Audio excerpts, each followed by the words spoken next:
Okay, it is 6:00 PM. We will have the special meeting of the Town Council. Today is Monday, July 13th, 2026. It is 6:00 PM. Madam Clerk, would you please call the roll? David Zoni. Here. Jennifer Klock. Here. Michael Del Santo. Present. Kristen Gaida. Here. James Morelli. Here. Tony Morrison. Here. Christopher Marai. Here. Joshua Rufino. Here. Paul Chaplinsky. Here, it looks like we have everybody on the council. Can we please all stand for the prayer and flag salute? Heavenly Father, open our eyes this evening to the truth and reality of every situation that we encounter. Give us solutions that are the best for our community now and in the future. Keep your hand upon Southington and continue to make her great. Amen. Amen. I pledge allegiance to the flag of the United States of America and to the republic for which it stands, one nation, under God, indivisible, with liberty and justice for all. If everybody can please stay standing, I'd like to have a moment of silence for Mr. Ed Pocock, the second. And I think everybody here knows Mr. Pocock is a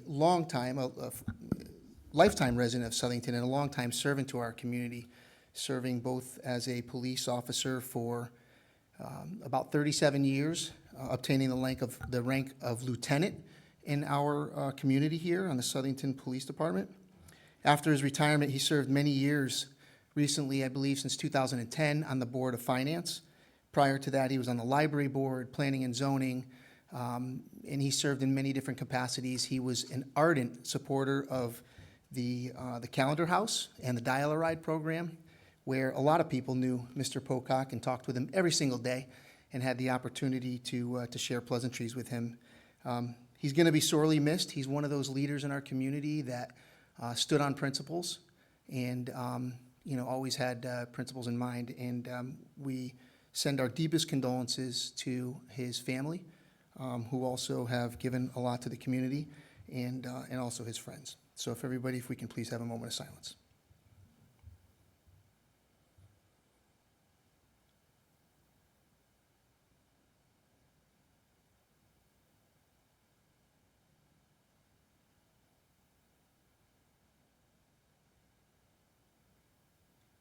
Thank you, everybody.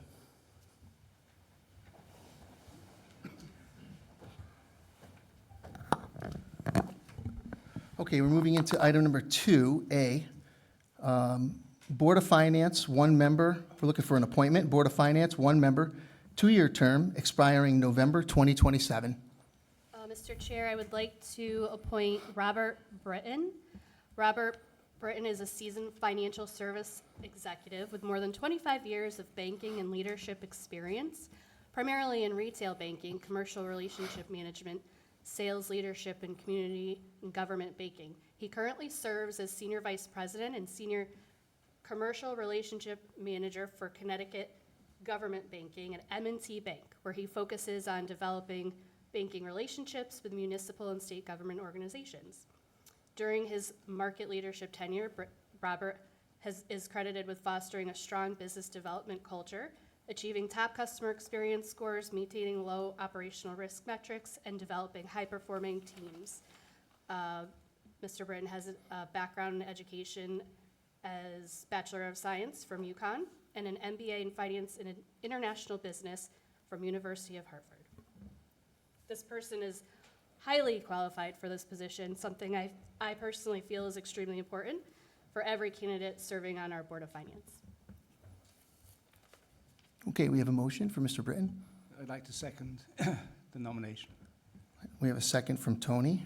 And do we need, Mr. Britton is a sitting Planning and Zoning Commissioner, so could we ensure that, just for legality's sake, should we just make sure that the motion is contingent upon receipt of a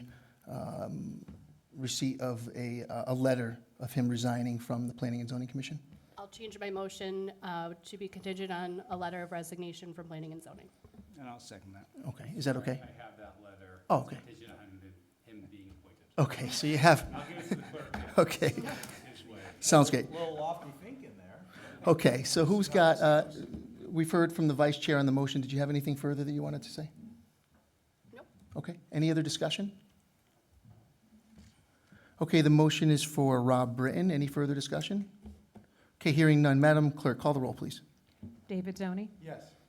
Jennifer Clack, Yes. Michael Del Santo, With honor, yes.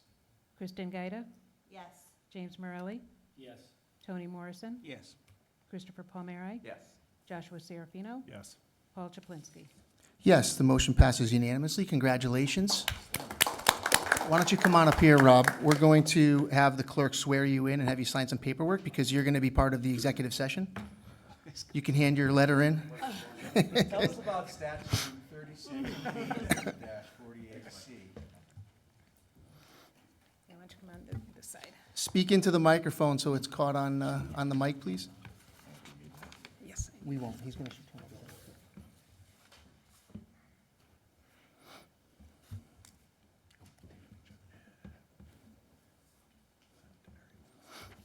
Okay, if you raise your right hand, please. You solemnly swear you will support the Constitution of the United States and the Constitution of the State of Connecticut, and you faithfully discharge according to law your duties with the Board of Finance to the best of your ability, so help you God. I will.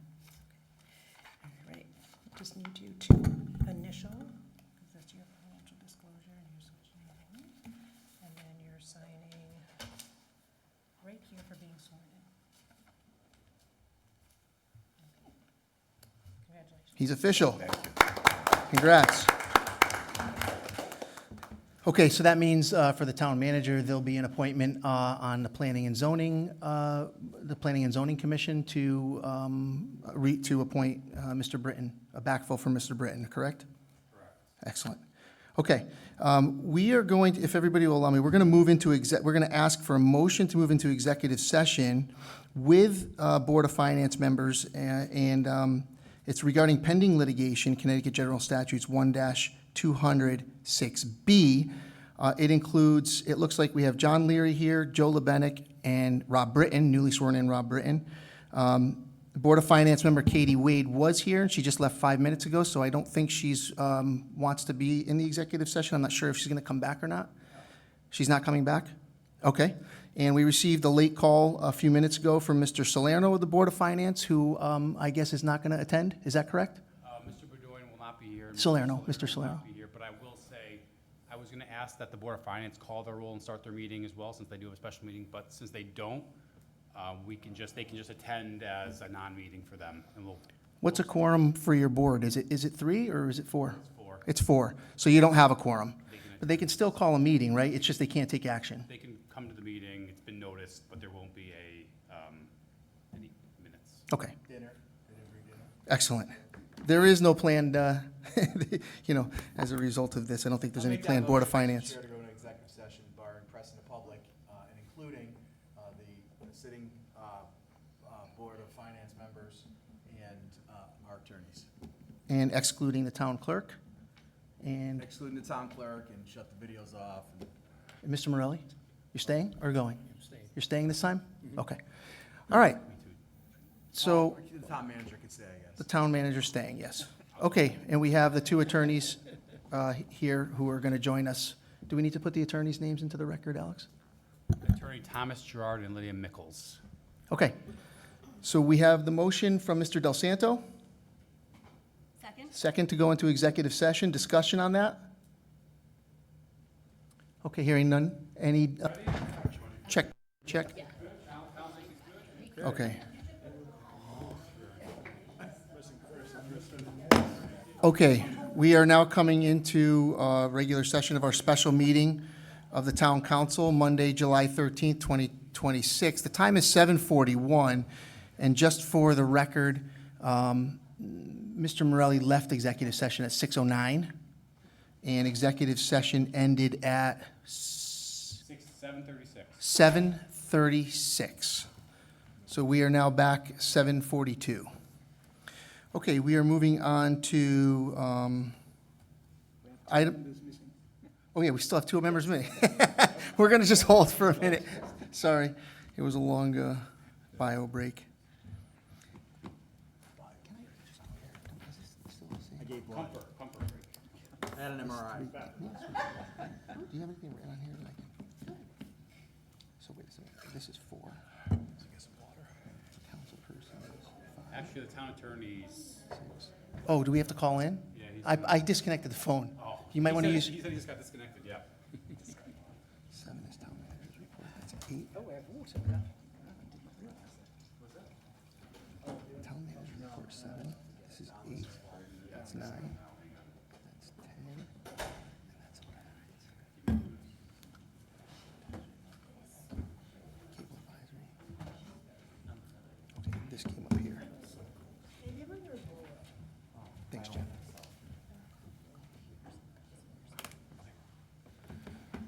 Sorry, Chris and Kristen, I actually reopened, I opened the regular session. So we are in regular session already, and we are videotaping already. So just to be cognizant, we're trying to get the town attorney who's calling in for the meeting. And I believe Lou the Third is absent, right? And the assistant town attorney, Lou the Second, is going to be sitting in today, to today's meeting. Is it working? Yeah, takes 25 minutes to boot up.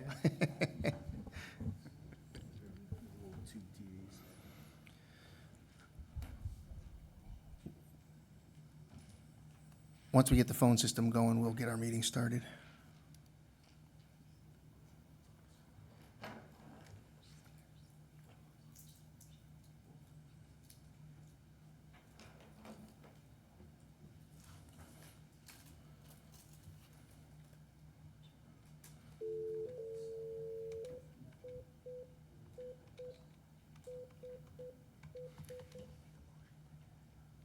We're pleased to welcome you to today's call. Please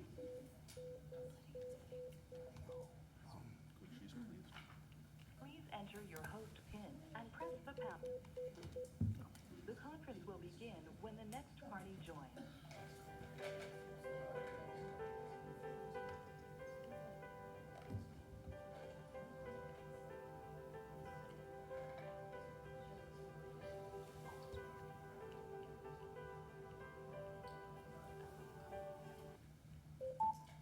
Hey Lou, is that you? Yes, sir. All right, Lou, you are on. I'm just gonna block out. The conference is now locked. Lou, you're on the line. I'm gonna give Paul, turn over to him for control. Hey, Lou. Good evening. Hey. Thanks for joining us. We are live and recording, and we are in session. We are, okay, we are moving on to item number, is it 4 to the vice chair? Minutes. 4, it's 4, there's a revised agenda, if you remember. So item 4, our motion for our minutes from our last regular meeting, I'll make a motion to approve the minutes from the last council meeting. I'll second. from Kristen, sorry, Mike. That's okay. All right, from Chris and Kristen. Any discussion on the minutes? Okay, all in favor? Aye. Any opposed?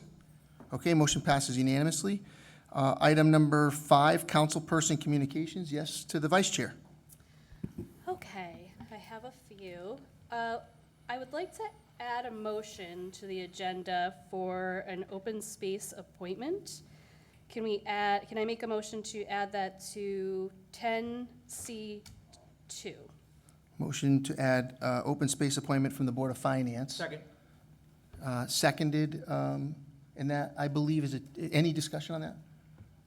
And Alex, I believe that's a chairperson motion. That's a town council subcommittee from the chair. Okay. So any discussion on that?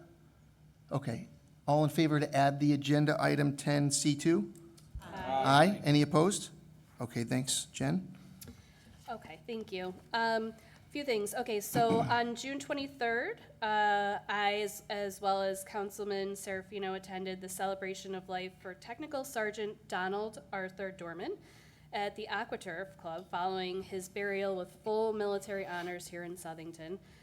During the ceremony, I had the privilege of presenting a proclamation to the Dorman family on behalf of the town council in recognition of his extraordinary service, sacrifice, and heroism during World War II. The event really brought together family members and veterans, community leaders, and residents to honor he who is a local hero who is finally laid to rest here in Southington more than 80 years after making the ultimate sacrifice of service to our nation. And so I also want to recognize and extend sincere thanks to our town manager, the Veterans Committee, AquaTurf Club, Plantsville Funeral Home, and numerous, too many to count, volunteers who worked tirelessly to make this a special homecoming. Did I forget anything, Josh? Okay, second, on June 26th, Southington welcomed federal, state, and local leaders to Plantsville to celebrate ongoing downtown revitalization efforts and announce an increase in federal funding for the downtown flood mitigation study. So the original grant award was $275,625, which was increased on site by way of marker on the check to $300,000 and will support engineering analysis and planning efforts to address the longstanding flooding concerns in downtown Plantsville while positioning the town for future infrastructure investments. So attendees included myself, Councilman Zoni was there as well, U.S. Senators Richard Blumenthal and Chris Murphy, State Representative Chris Poulos, Connecticut DOT Commissioner Garrett Ucalito, our town manager, Alex Ricardone, and many members of the community. I did want to recognize also Joanne Alferi, Dawn Maselli, and Mrs. Zomer, who also were longtime advocates of the Pocket Park Initiative and whose dedication helped move the project forward. And Dave, was there anything you wanted to add? No, you did a great job. Thank you. We held that check. Yeah, holding the check was the best. Yes, this is the best. Also, okay, Southington Police Department Citizens Police Academy.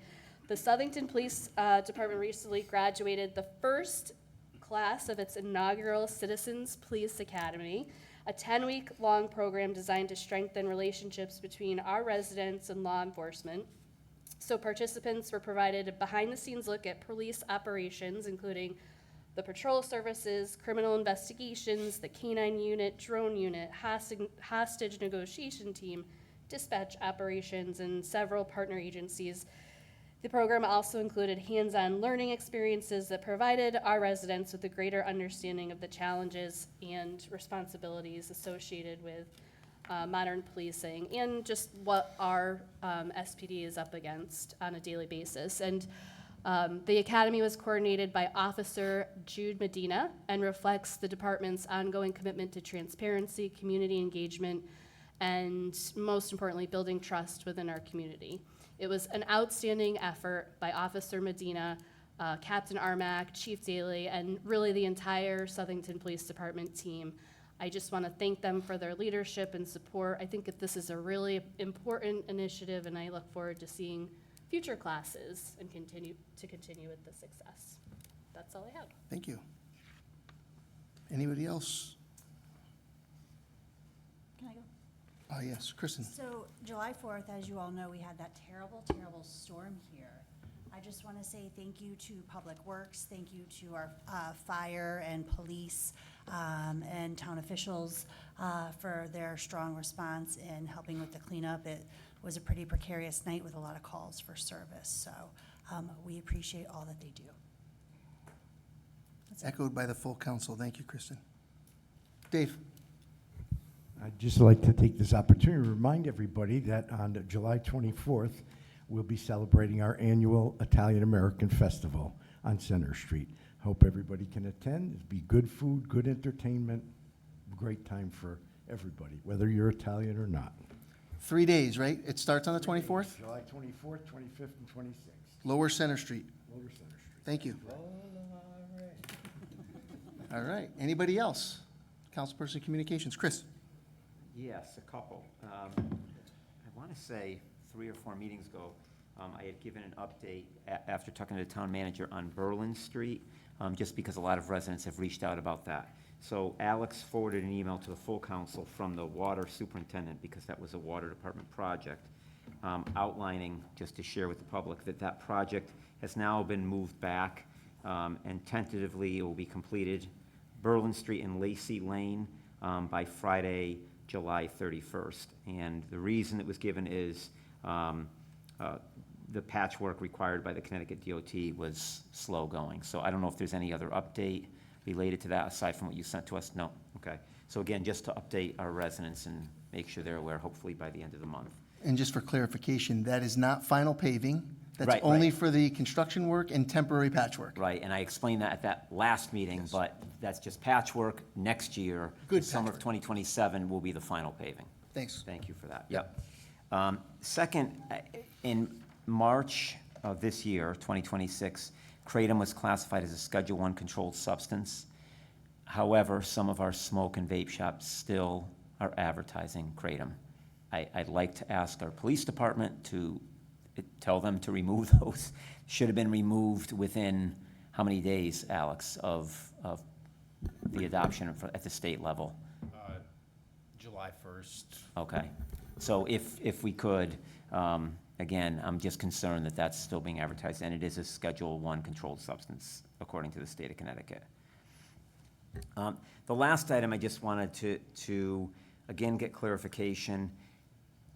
With the budget process, and I know the Board of Finance is trying to get some additional information as well, but I'm concerned that the $833,000 that came from the state after the fact, well, before we voted on the budget, but kind of in the 11th hour, $833,000 that was added back in, really related to educational funding.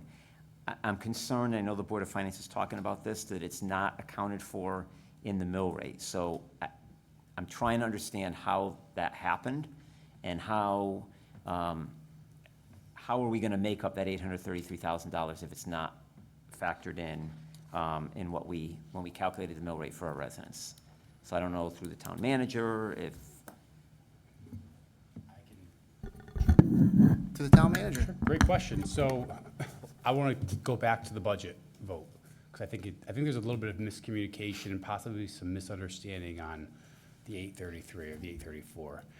When the motions were made, the motion was made to set the budget for the town of Southington, general government, and the Board of Education at certain numbers. There's also discussion at the same time that there would be a transfer in the future of the state's 834 to the Board of Ed. It wasn't put in the budget. The Board of Ed wasn't budgeted that money. The town government wasn't budgeted. There's just a discussion how money may go there in the future. So that money was never put in the budget from day one, so the town council never budgeted for it. Now, the question is, what happens going forward? There was discussion about giving the Board of Ed an extra 834. It wasn't voted on, it wasn't approved. However, the town council, I believe, for watching the YouTube video 14 times, intends on getting them 834 at some point. So there's three ways we can do it. It wasn't budgeted, so the Board of Finance could have artificially increased the mill rate to overtax the residents to create an artificial budget surplus, and then transferred that money and drawn it down and given it to the Board of Education. That's one. They didn't. So the Board of Finance did not do that. They did not vote to artificially inflate the mill rate. Second thing they can do is the Board of Finance can recommend taking out of the general fund, or also known as the undesignated rainy day fund. There's been no discussion on option 2 yet. That's for the Board of Finance. I assume they'll talk about that in the future. The third thing that they can do, and this is what I have spoken to the chair of the Board of Finance, and I believe several members of the council, is we have a $2.4 million, Carryover. I'm actually gonna give you the real number because our audit did just come out this past week. $2.455 million budget surplus from the budget that ended July 1st of 2025. So my suggestion would be just to harvest, if the Board of Finance and the Town Council want to give the 834 to the Board of Ed, harvest that money through a one-time appropriation. That's my recommendation if that's what the will of the council is. Just let me add on to that, though. Just to be clear, the budget vote that this town council took was calculated. So it was presented to us, that budget number was calculated and the way that it was discussed and structured here is the way it was passed to the Board of Finance. So nothing has changed from our vote to the Board of Finance. I think some people are questioning about how we structured our vote, because we vote on a town government budget, and we vote on a Board of Education budget. In the town government budget, we went through line by line, and then the Board of Education, we voted as a whole. So there's no error on our side, and there's no shortfall, really. The vote that we made is the vote that we made. So, you know, some people have different perspectives about how they would like to have seen the mill rate set, but there is no shortfall and there is no error. It's a matter of how people want to see the mill rate calculated. Now, that's not a town council job. That's a Board of Finance job. So when the budget leaves here, the Board of Finance decides, based on our actions, how do they want to set the mill rate? And they can set the mill rate as they wish. They can set the mill rate equal to, lower, or higher, and that's their purview. So I don't know, I guess what I'm asking then is, when the mill rate was set, and when I say we, I know it's the Board of Finance, I mean the town of Southington. Yes. When the mill rate was set, was it $833,000, $834,000 short because of the way the money was calculated from the state? That's what I'm wondering, because No. I've heard through the Board of Finance discussion of where are we going to make up this 833? And Alex, you just yourself said we can take it from these three different areas. And Paul, you I said said that there at the last isn't. meeting. I said that at the last meeting. If we go through this budget cycle, which, by the way, this isn't a bad problem to have. We're basically saying that we have a year where we have to manage to our budget. And instead of having an extra 833 in fluff, we probably are going to be closer to on budget. So there's no error, there's no shortfall until we get to the end of the year and we find out whether we have the funds or we need to transfer some of the carryover funds or not. So when you ask if there's a shortfall, I don't think that that's a, I don't think, and I'm not, Accurate I question. don't think that there was intention to it. What I'm saying, though, is, was that $834,000 accounted for properly when the mill rate was set? Because I'm told, and Alex, again, I'm listening to what you just said, that we've got to come up with this $834,000 unless there's a surplus in the budget at the end of the year. But that means we didn't calculate it properly, knowing that that should have been accounted for. So I disagree with you, and I'm gonna just go back one more if I could. The 834 was never budgeted for. It was never given to the Board of Ed. It was never put in the town budget. And I assume, I didn't do the budget, I assume the reason was the town council didn't want to create an artificially higher budget going forward next budget cycle because it was a one-time fund. So that 834 is off budget. It's been something that the town council said they would give, but it was never purposely put, it's my understanding, I didn't make the motions, I didn't vote on it. My understanding, it was never put in the budget because you'd be creating an artificial anti-fiscal cliff next year. So it's an off-budget requisition that was, I don't want to say promised, but it was spoke about that it would be going over to the Board of Ed within the fiscal year. So I don't want to say it wasn't a problem, it wasn't a mistake, but it was not put in the budget for what I believe to be proper reasons. If you wanted to have the budget be artificially higher, it could have been budgeted for, but then you'd be starting next year with $834,000 higher than the last year.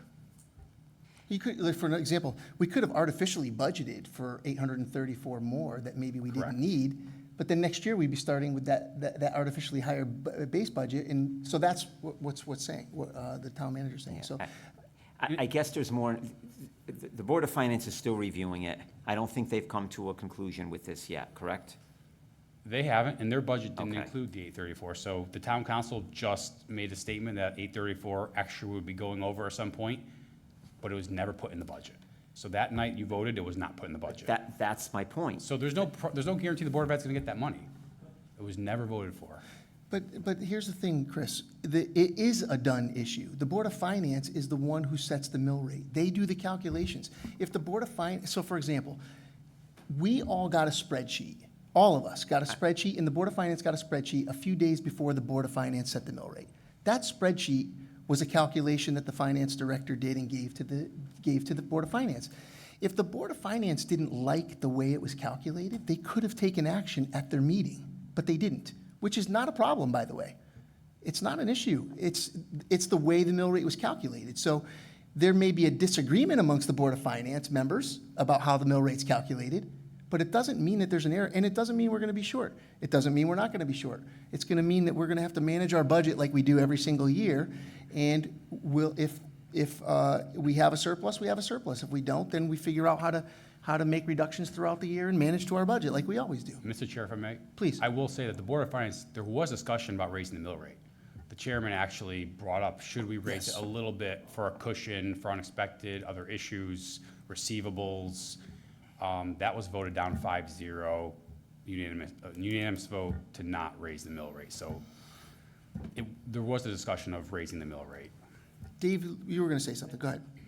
You're going to have to refresh my memory a tad, but as I recall, we actually cut the Board of Education by $833,000. Correct. Knowing that we were going to get the $833,000 from the state.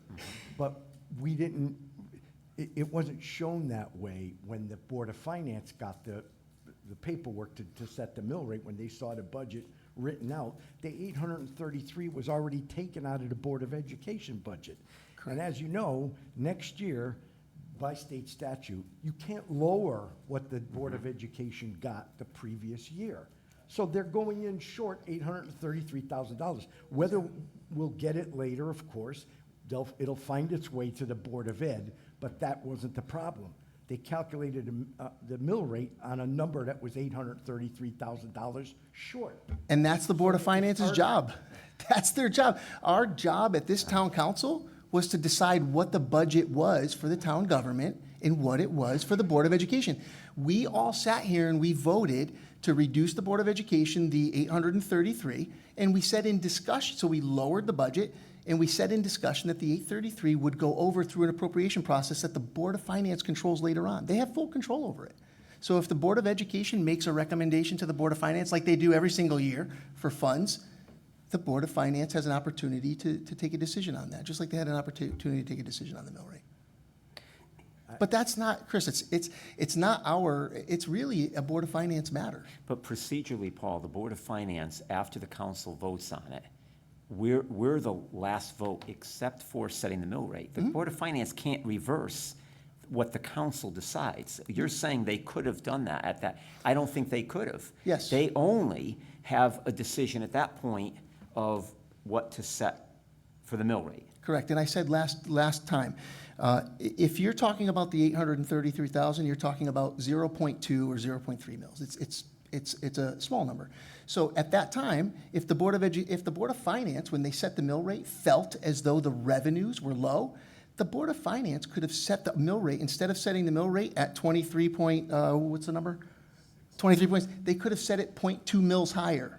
And had they done that, the 833 would have come in as a surplus into the general fund, and they could have used it to fund whatever they wanted to. But they saw the calculation. They got the same calculation we all saw. They all got it.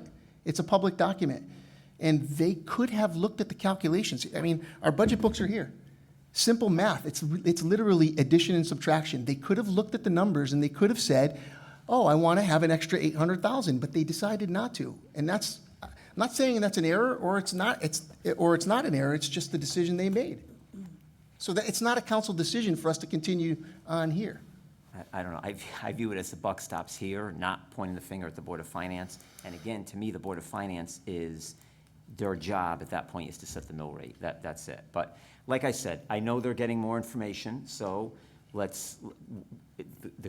discussion's going to continue at the Board of Finance, and then we'll have another opportunity to discuss it at the council level. And Chris, just remember, the finance director sat right next to Mr. Zoni during the town council meeting when we all talked about the numbers. This council could have asked the finance director any question about the budget, the way that it was going to be represented to the Board of Finance, what the total numbers were. We did that. We did what we thought was right, and we voted on it. My understanding was the recommendation was for it to be counted as revenue only, and it wasn't done that way at the council level, even though that was the recommendation. No, we voted to So- lower the Board of Education budget. It was purposeful.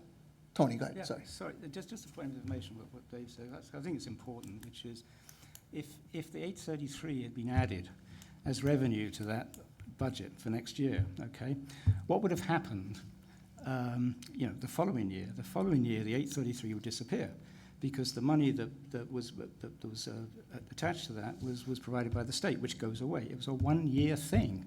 That was the issue. And you don't want to set the Board of Education up for 833 in their budget that they're not, essentially it's a fiscal cliff. And we've heard about those things before, right? We don't I want have that. been saying that We with don't the want COVID that. money yeah, for we've heard years. about I'm them. not suggesting Yeah. that. Oh, yeah. I- Yeah, right. Anyway, I that's- haven't that- been saying that, Tony?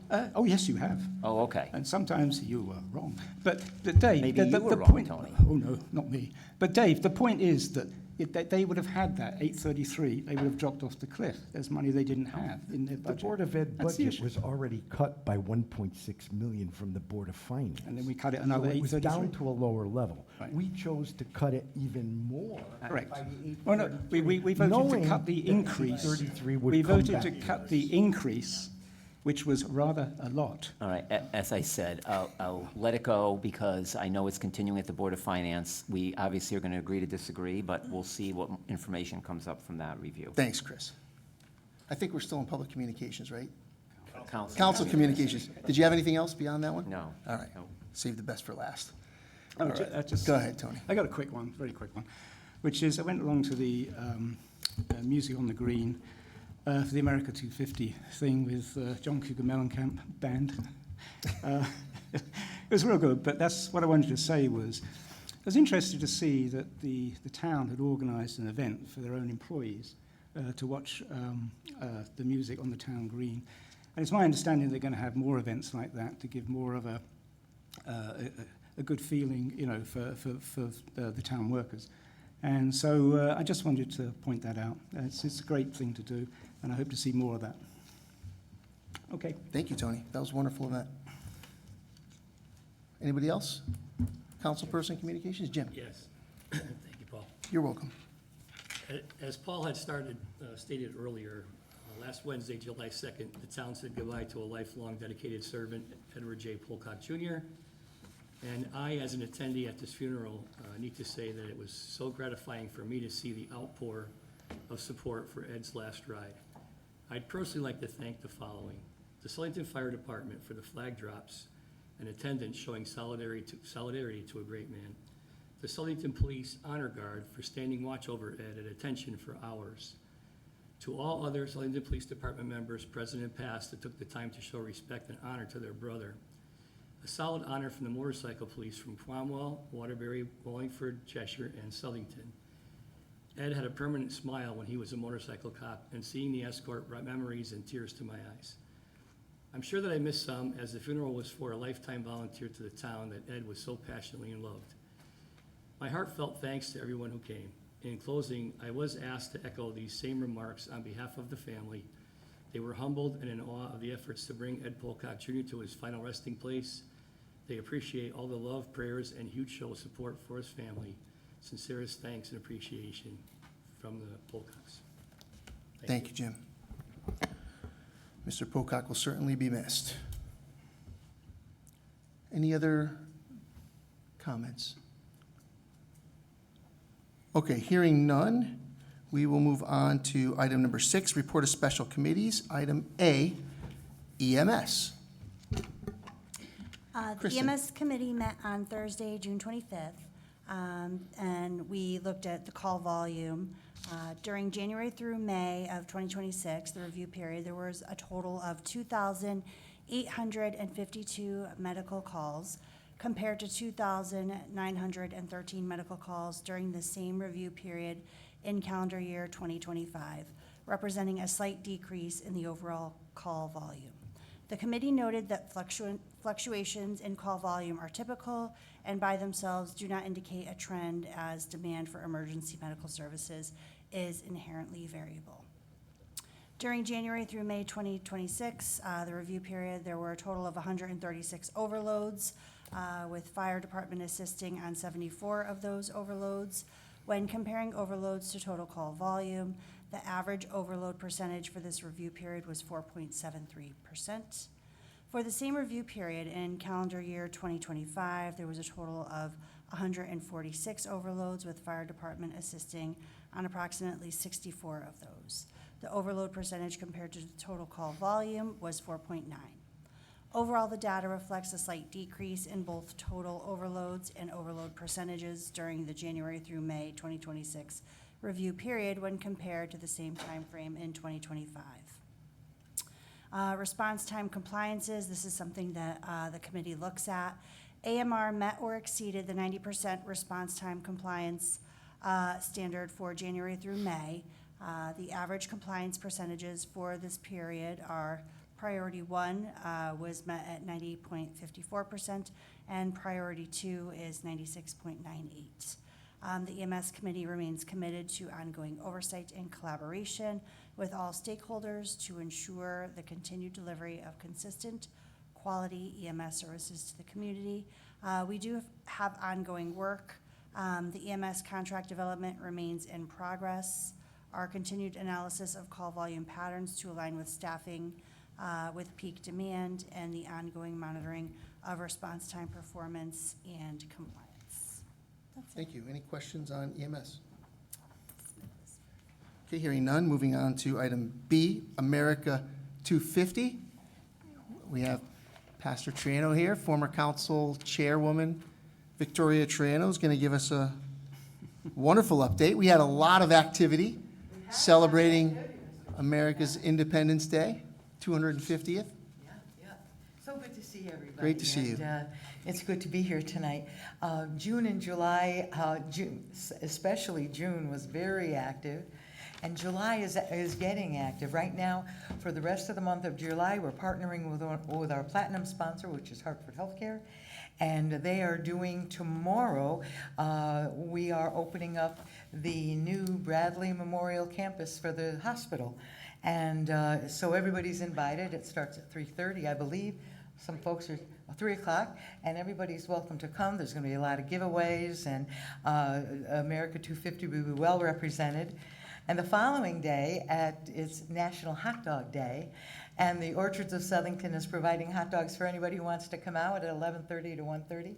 And we will also be there just thanking the public, and it's going to be really exciting.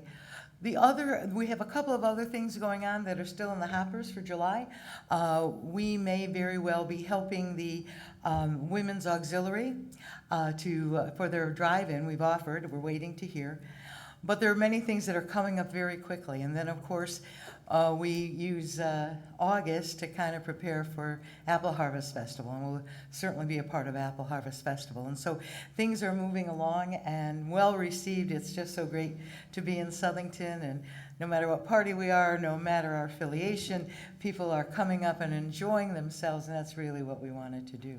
So I'll take any other questions, and if there's anything else you'd like to know, very much, I'd love to tell you. Any questions for the chair? Please. Madam Chairman, can we get you on record now to be the chair of the 300th anniversary? Yeah. So I probably won't be the. Why not? I've got a gig going on in Vegas, so, but if I am, it would be an honor. Thank you. A lot of great things. Stay Take care, tuned. everybody. Thank you so much. We appreciate it. Okay, item C, open space. Jen. Yes, okay, so our open space committee for July was canceled. Our next meeting is August 6th. Just a few items, though. As you're driving by on Pleasant Street, the Pleasant Street barn is beautiful. It's even got the lanterns, it's amazing. So, and we'll have an update. Our next meeting, Pete Romano will be there to give us an update. Do you have any? I can give a little update. Yes, that'd be great. The barn itself is pretty much, thank you for reaching out today. The barn itself is pretty much complete. One of the things that has to be done now is leveling the ground outside. There's a bit of a steep cutoff outside the barn. So we're actually working with the high school because there's extra fill up there to potentially move some of that fill, which is town fill, right, and move it down to the Pleasant Street property too, so we avoid that expense. So it's a good way to combine sources for both projects. And the projected end date for the whole thing is hopefully by the middle of August, even though the barn itself is pretty much complete, yeah. And then the last thing, which I think will be helpful, I tried getting it for today, but to find out where we're at with the grant funding, because the Ag Science does want to add some paddocks. That was in the master plan, if we remember as well. It's just they may not be in the exact same locations, and we need to make sure there's enough funds Okay. left for that. Perfect. Okay. So we'll have more information on the barn at our next meeting, and also talk a little bit about maintenance as well. School Street property, unfortunately, one of the open space signs located on the property was removed, but thanks to the quick response and assistance of town staff, that sign has been replaced. So just thank you for those efforts to do that. And then I want to also thank the Yeti program, who recently painted the Grosky barn. They're also going to be working with Dave LaValle on updating some boards and some additional painting. So the goats told me they're very happy. More to come on updates in August. Thank you. Any questions on open space? Okay, item D, Apple Harvest Festival. Chris? All right, the committee met last week on Wednesday, July 8th. A couple things to share out with the community. We're still looking for arts and crafts vendors, so to date we have 24, but we're still looking for more. Remember, the Arts and Crafts Fair is for the second weekend only of the festival. So again, still plenty of spots available. Our booth fees, on the other hand, the booths are at capacity unless we don't secure as many sponsors as we hope to receive. So we've collected about $80,000 in revenue so far for the booth fees. And there is a wait list. There's 3 people on it at the moment, just in case sponsorships don't come through and there does become availability for a vendor. So we'll keep an eye on that. Sponsorships to date, we've collected $20,100 collected, and we have an additional $15,500 pending, meaning the commitment was given. We just haven't deposited those funds yet. And finally, our last RFP went out for our busing, and we awarded the bid to NBT. NBT has been a great partner to the festival for many years, so they'll provide shuttle bus services for the 2 weekends of the Apple Harvest Festival. Great. Any questions on the Apple Harvest? Can you just reiterate, did you say that there's still 3 booth opportunities left? No. No. So there's a wait list of A 3. wait So list of right 3. now, they're full. We're backlog 3. Okay. Yes, but if for some reason, because we reserve spots for sponsors, if the Right. sponsors don't take those spots, then we'll backfill them with vendors, and there's a wait list of 3. And there was a concern about representation from fire on Fridays. Can you just talk a little bit about that and what the decision of the committee was with that? Sure, the conversation, not at this meeting, but the last meeting, was really about, do we need to increase the amount of services? So we had some discussion with that. We decided there's really nothing documented that we want to increase the services. So we're not cutting anything, we're just maintaining the same level of service that we've had in previous festivals. Okay. Any And- questions and- on? No, and the conversation came up because we were talking about overtime, like salary increases with police, fire, and public works. So that's where the conversation originated. Okay.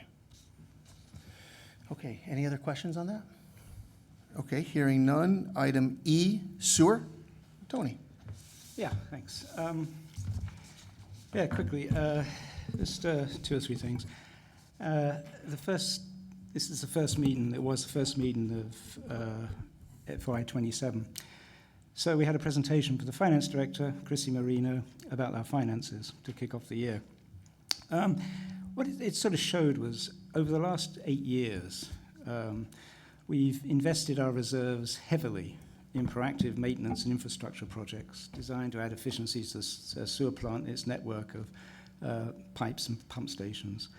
It's over and above the $50 million investment in the creation of the brand-new sewer plant with additional services, which we opened just a few years back.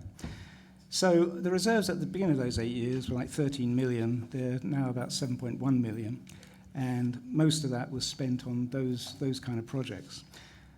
We still have a big project left to eradicate the PCBs at the plant that were discovered. We're working with DEEP on that. We don't know how much that will cost yet, and we don't know how much some of that will be paid by General Electric too. But our rate of investing in infrastructure can't be continued much longer without additional monies or without slowing down the infrastructure investment. So that's something that we'll have to balance throughout the rest of the year. But we've done so much, again, the last few years, that we're in a very, very, very healthy state. Having said that, we did add a new infrastructure project, which was methanol tank. We get rid of essentially nitrates that come into our water. We had the first capability in our sewer plant actually in Connecticut, or one of the first, that enables us to do that. You get rid of nitrates out of the water, the nitrates don't flow into the river and don't flow down the coastal basin, and they don't, because loads and loads of algae grow, and we've seen that in other places, which leads to dead spots, and it hurts the environment. So we have the plant. Methanol is the chemical agent that essentially attacks the nitrates and turns it into nitrogen, and nitrogen goes into the atmosphere. So it's important to have one of those tanks. We had two, but methanol is also very caustic. It eats away at things, and it ate away at one of our tanks. So we're looking into a stainless steel tank, which won't be as susceptible to that. That'll be $125,000, or thereabouts. Finally, we all got an email from the town manager a few days ago about how we were able to grow a position, an employee in town, into a deputy assessor, assistant assessor, which is wonderful. And the conversation kind of dropped off. There were several requests, and this was a long time period going, so I'm trying to be as clear as I can. There was additional requests for reimbursement for these three items again. I don't have authorization, in my opinion, for the plaques. I don't have authorization for. I do have authorization for the party. The New York trip I was comfortable with supporting on my own through the town council budget. The only thing I will say is we are in the new budget fiscal year. These are all things that happened the last fiscal year, so I have confirmed with the finance director this morning that we do have $3,400 in the program services account for the town council that I can use to pay for some of these items if the town council instructs me to do so. In last year's money that we could use before it gets carried over. And that's I'm happy to answer any questions, but that's it in a nutshell. Thank you. So just remember, we're going to take action on this later, but please just ask questions and then we'll have a discussion later. Should I save my questions? If you have questions for the town manager, go ahead and ask. I guess I'll address them later in the action. Save all for them. Okay. Does anyone else have questions for the town manager? Well, just for the sake of the record, so the reimbursement of the plaques was $3,500, correct? $3,500. I'm going to pull it up if it's $3,063.94. $1,063. Okay. The trip. When was the trip, Alex? I thought it was 2 or 3 years ago. It was a few years ago. It was right at the start of the library building project. Okay, so it'll be back then. And What was the purpose of that trip? I can answer, but I'll let Alex answer. I don't want to speak for Mr. Morelli, but I can say that it's my understanding that it was a national or Northeast library conference about just libraries of the future, and just educating Mr. Morelli on best practices, what do we want in our next library, etc. Again, I don't want to speak for him, but that's just my understanding of the purpose. Hold on one second. I just want to, Tony, were you done? Yes, I was Okay, just all right. because go ahead. Alex was. It's related to the same thing, Yep. though. So just for transparency, we already said the plaques was $3,063.94. What was the total cost request for the reimbursement request for the trip? I don't have those numbers ahead of me. What we do with any employee, and I would treat an elected or appointed official the same, is I would use the GSA, the federal government's daily per diem. They'd get up to the maximum of whatever New York City zip code is, and they could submit receipts, and they would get paid on up to the maximum GSA dollar amount for those. So is it mileage or? Mileage, meals, and conference. If there's a conference fee as well. Okay. Incidentals. And you don't know what the conference fee was? I don't want to misspeak. I don't have it. I don't have the dollar amount in front of me, no. Okay. All right. So in our packet, there's two letters here, one to you and one to Chrissy. Yes. How did you receive those letters? They were left in my office in paper. So us as town councilors can ask you to do things, correct? The town council, in and of itself, is a body of 9. Yes. One counselor cannot, they can ask, but they can't order me to do anything. Can they order the finance director to generate a check for $3,368.55? No. Any other questions for the town manager? For the plaques, I'm sorry, and you might have said it, I just didn't hear you.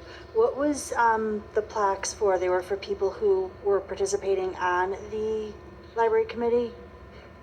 Them and some others, in the packet, there's the proofs of all the plaques that were made. There's 1, 2, 3, 4, 5, 6, 7, 8, just under 50 plaques from different people. Most folks on the town council, some staff members, everybody in the library building committee, some folks from Whiting Turner who were on the project, our design build. Do you know if bids were gotten on those, or did we just go with one? I can't find my stuff. I don't know. I have some notes, actually. I was just gonna bring this up later, but can I? Yeah, oh, yeah. ask you that too? I'm just gonna go through this now. So we have an invoice estimate here, 65140, which I have a few concerns with. Says it's prepared for the Southington Republican Town Committee, which I don't believe had any role in the library. And then it says contact Jim Morelli. I do not believe that is Jim's phone number nor address. And this was generated 10/15/2025. Now, I was not on the council then, and I was attending meetings in the audience, but I don't remember anything about plaques. Was there anything brought up about plaques at that point? Not in front of the council as a whole, though. Okay. It looks like they were, and then following the chain of emails here, it looks like they were then created on 12/5/2025 with a payment due of 12/22/25. I would assume implying they were done also with the incorrect Southington Republican Town Committee in the address. It then looks like it was paid for on 3/20/2026 with a check of $3,063.94. Library is spelled wrong on 12 of them. I don't know if they were printed that way. I'm just going through the packet here. And then my concern, going back to your point, is on March 2nd, 2026, Jim sends an email to Paul and Chris and to Alex. And I'm gonna have this go into the minutes. But it says, I asked Alex to provide a check and found all the excess money is gone, and now it's the town budget issue. Over $1,000 requires a town council approval. I could split the invoice into 3 runs. That concerns me. The company actually did a lot of work for me to not charge me anything for the back and forth of these creations. I would prefer not to go to bid since they are already made. There were extras made. I think this is a alarming statement from an elected official. Purchasing limits exist to protect the public and the taxpayers, not to be worked around by dividing them into smaller transactions. And then I believe that request was dismissed, and you offered to pay for the pizza, and I don't really have a problem with that. But in your email, it says, this is to Jim from Alex. You let me know you were paying for the party and the plaques. The last library board meeting was May 7th, 2025. That's what I could find in the minutes. There was a June one, but it was canceled. Building committee Building committee, sorry, yes, library board building committee, thank you. So I'm very confused why the last meeting of that board was May 7th. The estimate for this was October 15th. It was printed the 31st of October. The plaques were ordered without anyone's authorization on December 5th. And then 3 months go by before there's any communication to Alex or any, I mean, this is the first time we've heard about this on the dais. Splitting the invoices, having a party, and then it was kind of done, and then you get this request the other day. It just doesn't make a lot of sense to me. And you probably don't have an answer for that, and I get that, but it's concerning. And I don't know if you necessarily have to go out to bid. I think it's quotes probably, if I'm correct, and that's just from other boards and committees. Were you provided any quotes for these other than the invoice that's here? I was not, and you are correct. Our purchasing policy that was signed by the previous town manager in 2022 says any purchase between $1,000 and $9,999 required department heads to get 3 quotes. Okay. I want to put that into the record, so you can pass it down to Kathy. Thank you. I guess I'll also ask that we have several communications in our packet. Can we put those communications into the record as well? Any other questions for the town manager? Do you have anything else to report, Mr. Town Manager? I don't. I believe the documents that were provided to the town council give an accurate and fair synopsis of the request. Can I just ask one more yes, question before? go ahead. Funds for the library building committee, were there any because you mentioned the finance director and the budgeting process, but what about funds from the library project itself? Was there, there was even $500 left for? The project closed out with minimal funds, and the project is closed off the books, and then just gets, we didn't bond that money. It was less money we bonded. Okay, so like, for example, the high school building committee, we're well under budget, so there was nothing like that to pay for the thank you party for the volunteers, to pay for the professional development, the education session. None The project of that was closed out prior, just like the school roof. So the school roofs are doing great. We're really under budget. We're only going to bond just because we Things related to authorized the it. project, We're right, not of going to use course. it. We bond. We need 500, but we authorize 1,000. We bond the 500. That extra 500, we're not going to tax the taxpayers on money we don't need. Okay. Okay, thank you. We will, Chair Chaplinsky will come back. I will hand over the gavel. Stay. Thank you, Jen. Okay, moving on to item number 8, Town Attorney's Report. Mr. Assistant Town Attorney. Yes, sir. Good evening, Mr. Chairman. I'm happily report I do not have a report to provide to the council. There's nothing of any urgency to provide an update on. Does anybody have any questions on the report of no report? Mr. Martaccio, how long did you prepare for tonight's meeting? That's a joke. Thanks, Lou. 7.5 hours. Now we're getting billed for that. Nice Yeah. job. Thanks, Lou.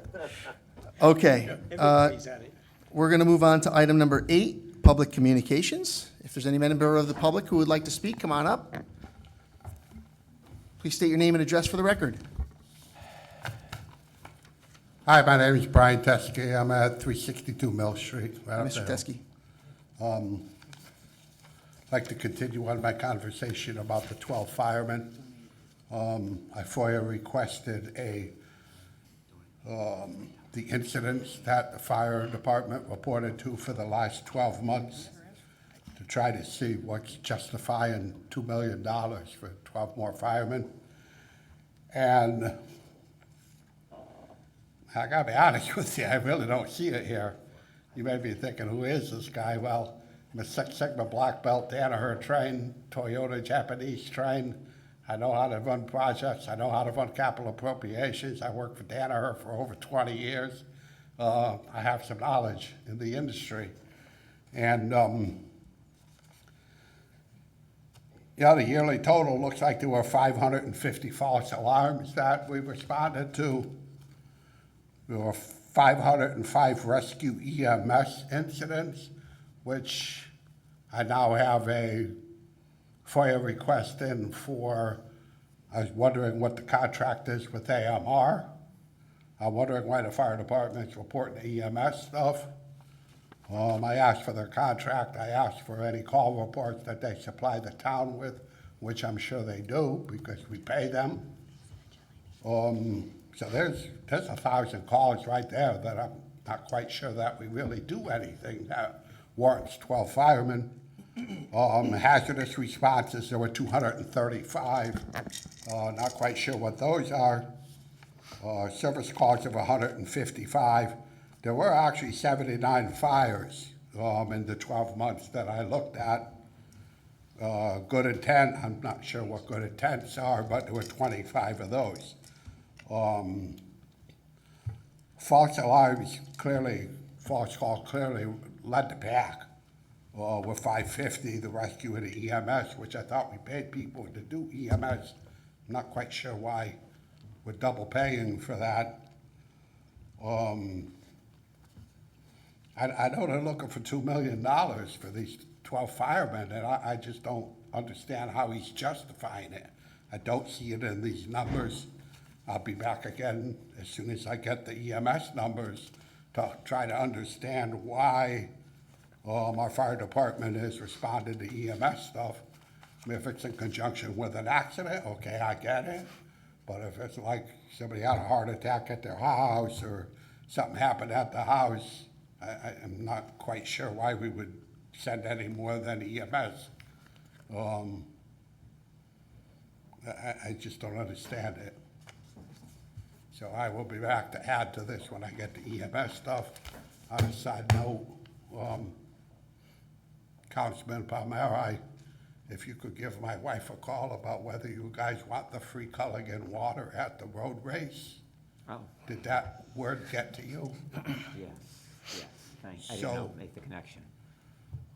They're not gonna hold it forever, so if you want the free water at the roadways before they give it away to somebody else and attend somebody else's event, if you could just give her a call, and they'll work it all out, and they'll come and give the free water away. Thank you.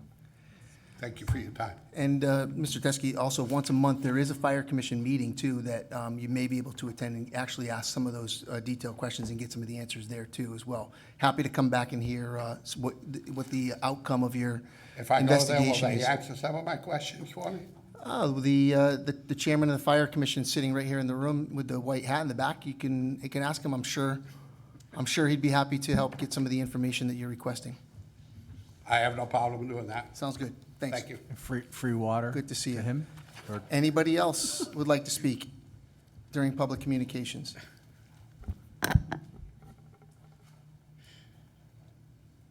Anybody else like to speak during public communications? No? Shut it down. Chairman Wilk, are you coming up to speak? You are. I'll get your name from Alec, okay. Okay.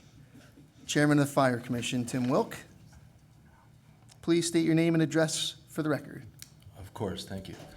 Tim Wilk, resident at 144 Scenic Drive. Thank you, Mr. Chair, members of the council, Alex.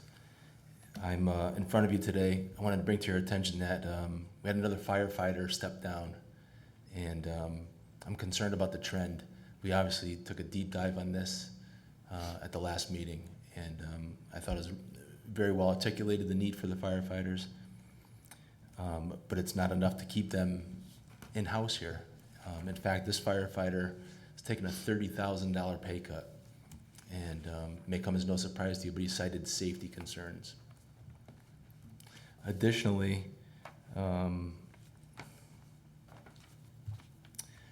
he actually leveraged this in his argument for when he was competing for the job. He said, I'm currently doing the work of 2 and 2.5 firefighters, so it seems like I'd be a reasonably good fit here at his new fire department.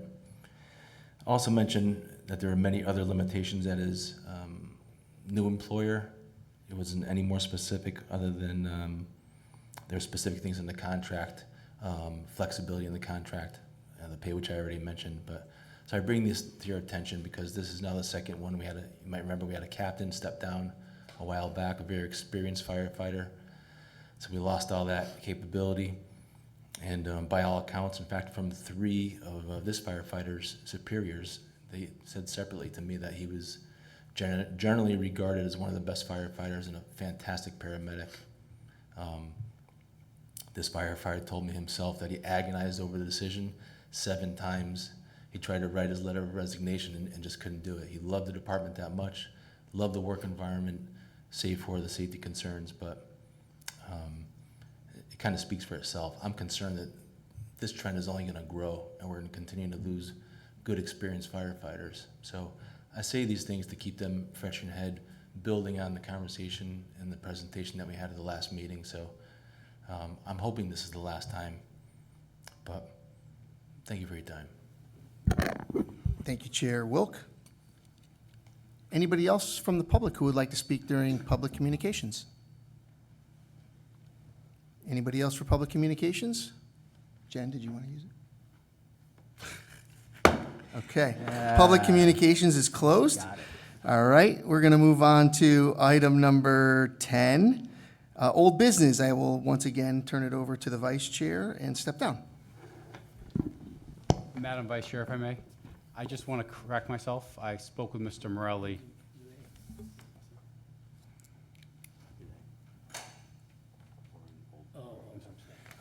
Mr. Morelli is not requesting the New York trip. I just want to, for the record, I'll correct my statement. I read it differently than I believe it was intended to be written, so that request is not there. Not the trip itself is not being requested, correct? Yeah. Correct. Okay, so Chair Chaplinsky has recused himself. Councilperson Morelli has recused himself.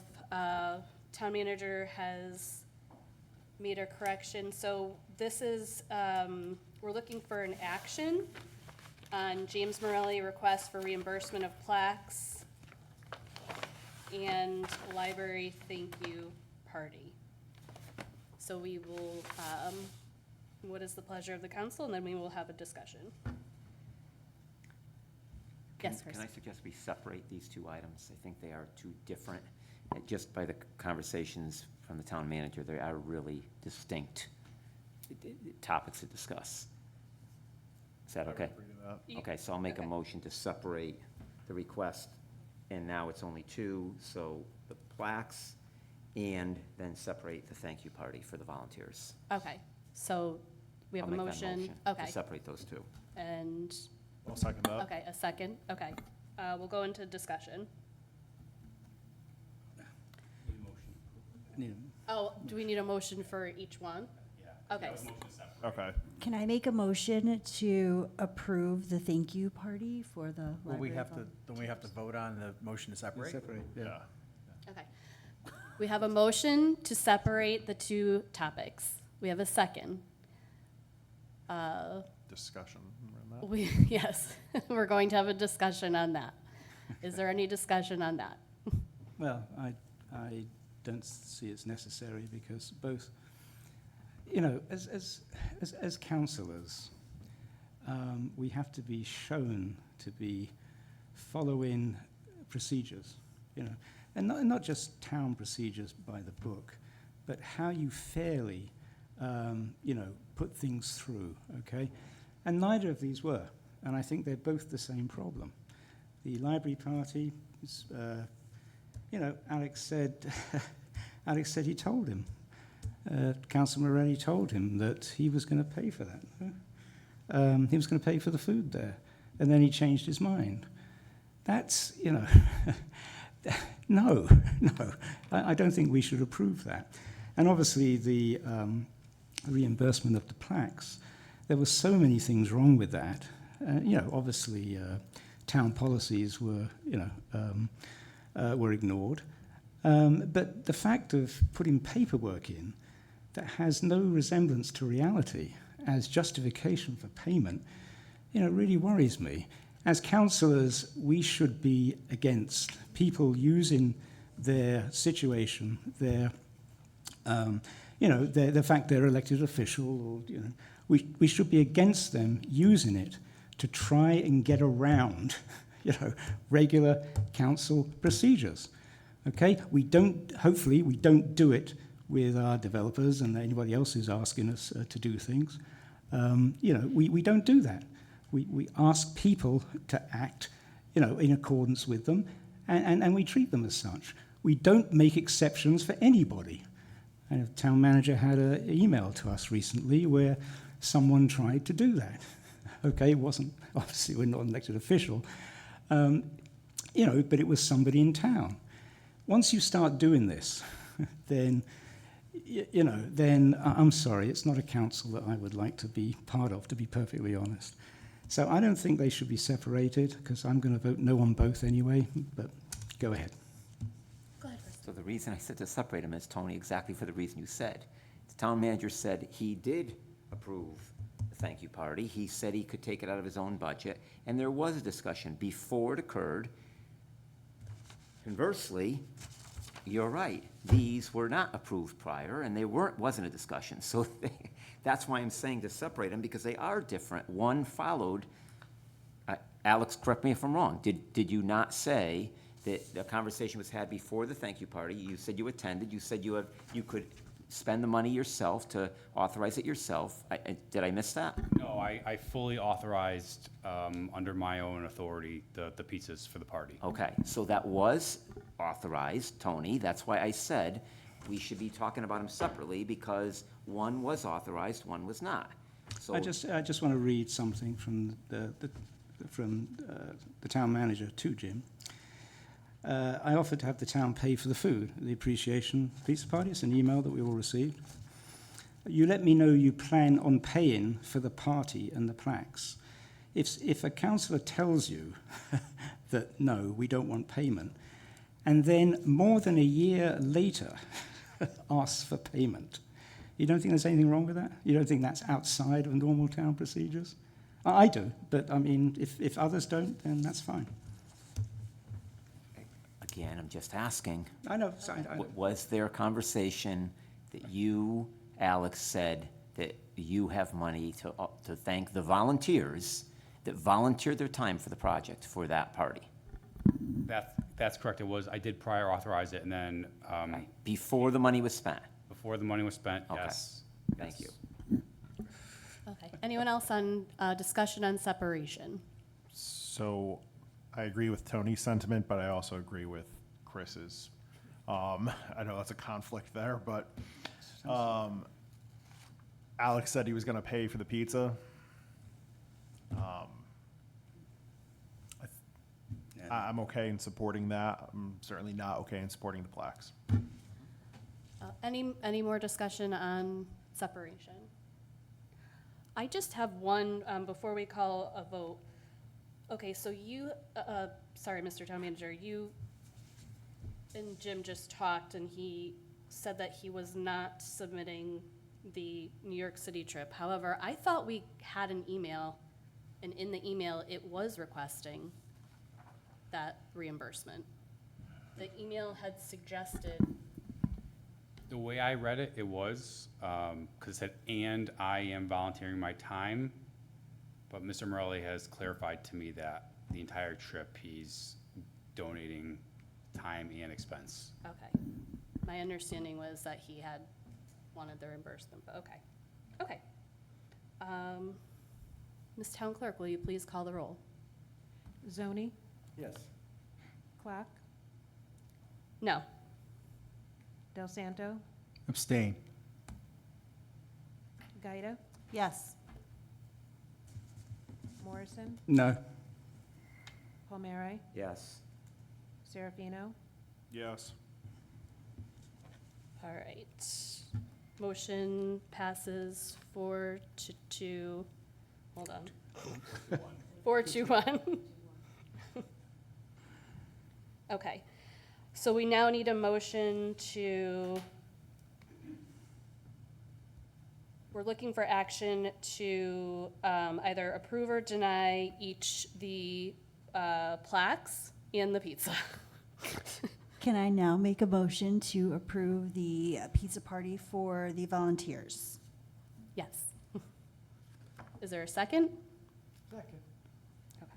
We have a motion and a second for the pizza for the volunteers. Any discussion? Yes, Mr. Serafino. I'll support this, but it is only because Alex said he was going to pay for it. Otherwise, and the volunteers, I don't think a pizza party is outside of the realm of that as a thank you. So I'll be supporting the pizza based on that. Thank you. Any other comments on the pizza for the volunteers? Is there any paperwork for this pizza party? I do have a copy of a receipt. That's just a receipt, right? That's all you've got, right? Okay. No, in terms of an authorization. Is there any paperwork in terms of an authorization? No, but I can state on the record I verbally authorized. Any more comments on the pizza party? Okay. I will just make a final comment. I absolutely don't want to punish volunteers. We're all volunteers. We spend a lot of time, many hours. However, I cannot imagine being a chair of a committee and going about how this went about. It's completely informal, against the policy. There should have been a formal written request, formal approval, and so I will not support it. Ms. Clerk, can you call the roll? Zoni, Yes. Clock, No. Del Santo, Abstain. Gaida, Yes. Morrison, No. Palmieri, Yes. Serafino, Yes. Okay, motion passes 4-1. I'm looking for action on approval for reimbursement of the plaques for the Library Building Committee. Motion to deny? Motion to deny, Second. second from Commissioner, Councilperson Del Santo. Any discussion? Yes, Chris. Just to reiterate Josh's points, I mean, the invoice is made out to the Southington Republican Town Committee. I didn't have any knowledge of that, obviously. There weren't other quotes. I don't remember talking about this. I don't remember it being in a discussion to the actual project itself. So again, I just want to reiterate a lot of the objections that Josh mentioned earlier. Thank you, Chris. Any other discussion?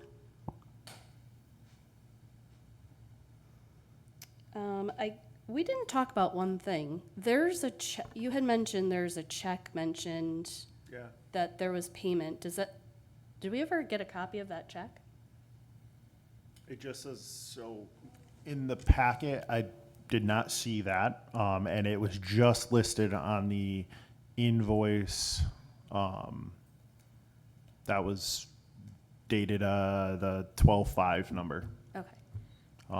It has a check number, I think it was 125 and an amount, but I don't believe there's a copy that I saw.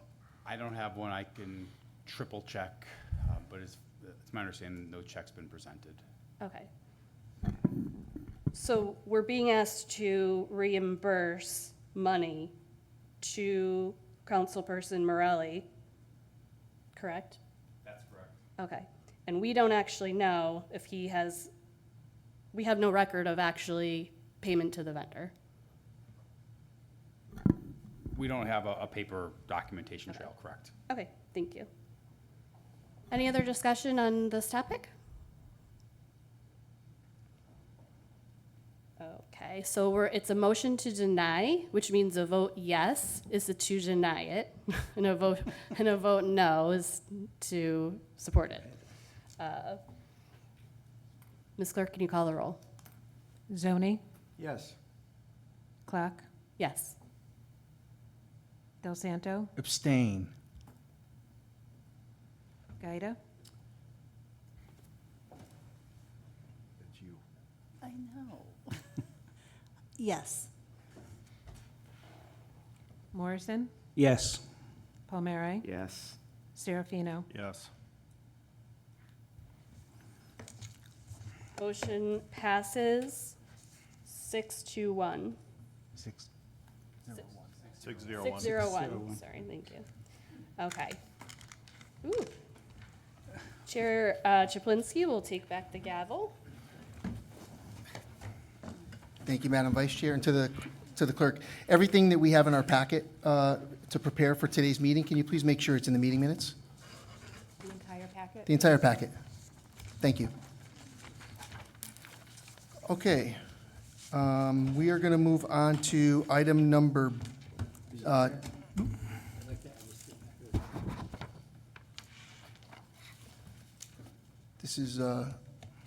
this is, you want to put that in, even though you abstained? You sure? The vice chair was asking if there was a check, there's a check. Yeah, I understand. You want to pass it in? Yes. Okay, that's for you, Madam Clerk. Okay, item B, old business, number 10B, tax refunds. I would like to make a motion to approve the tax refunds as presented in our packet. We have a motion from Mrs. Gaida. Second. Second from Mr. Del Santo. Any discussion on the tax refunds? All in favor? Aye. Any opposed? Okay, motion passes unanimously. Item C, appointments.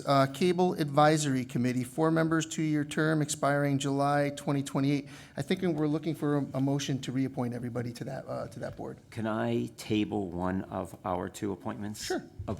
I'd like to suggest we reappoint Mr. Jaranowski. I Jaranowski, yeah. received confirmation that Okay. he's willing. I'm still waiting to hear back from Ms. Brunoli, so I'd Okay. like to table that one. So But- I'm looking for a motion to reappoint everybody to that board with the exception of And we'll Ms. table. Bernoli. I'll make Table that Ms. motion, Bernoli. Mr. Chair. Okay. Second. Second? All in favor for that? Aye. Any opposed? Okay, so we'll put up Ms. Brunoli's reappointment or in a Democrat appointment to Cable Advisory at the next meeting. Perfect. And then we've added an agenda item number 2, open space. We're looking for a Board of Finance member for open space. I'm sorry, a Planning and Zoning Commission member for open space to fill a vacancy. And I received the name of Mike Goodrich. I believe it's a council chair, is that correct? A chairman's appointment. So Mike Goodrich from Planning and Zoning to open space. Anybody have issue with that? Good, okay. All right, then. Motion to adjourn. We're looking for a motion to adjourn. Second was Josh. All in favor? Any discussion on adjourning? Aye. Okay, all in favor? Aye. Thanks, everyone. 9:16.